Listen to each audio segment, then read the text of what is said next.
Hello guys, welcome back to my channel. তো কেমন আছেন সবাই? আমিও ভালো আছি, এখন মোটামুটি ভালো হয়েছি।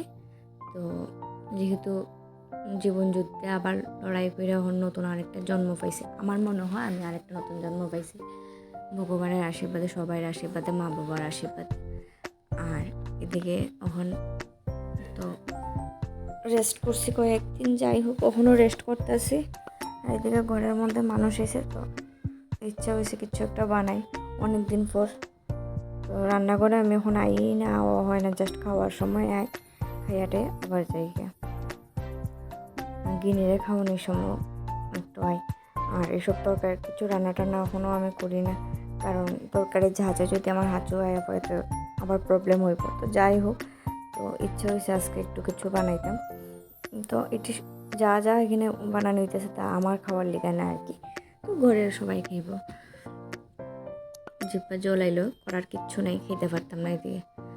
তো খুব মনে কষ্ট হইতেছে। যাই হোক, আর কয়েক মাস পরে খাইতে পারবো, 5-6 মাস, ডক্টর কাছে 6 মাস পরে খাইতে পারবো। তো দেখি কতদিন আমি মানতে পারি। তো মানতে তো লাগবে, সুস্থ থাকতে হইলে তো মানতে লাগবেই।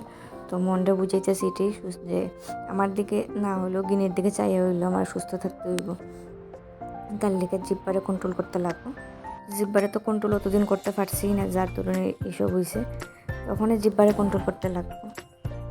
তো ওইদিকে আমার এদিকে এটি কমপ্লিট মোটামুটি হয়ে গেছে গা। আর এদিকে গিনি তার দিদারে ইচ্ছা মতো যন্ত্রণা করতেছে, যতটুকু পারের করে আস্তা করে মধ্যে জল টল ফেলে। এদিকে আমার এদিকে হয়েও গেছে গা। এদিকে আমার ঘরে মানুষ আইয়াও পড়ছে, আমার মানে মানুষ বলতে আমার শাশুড়ি আর হাজব্যান্ড।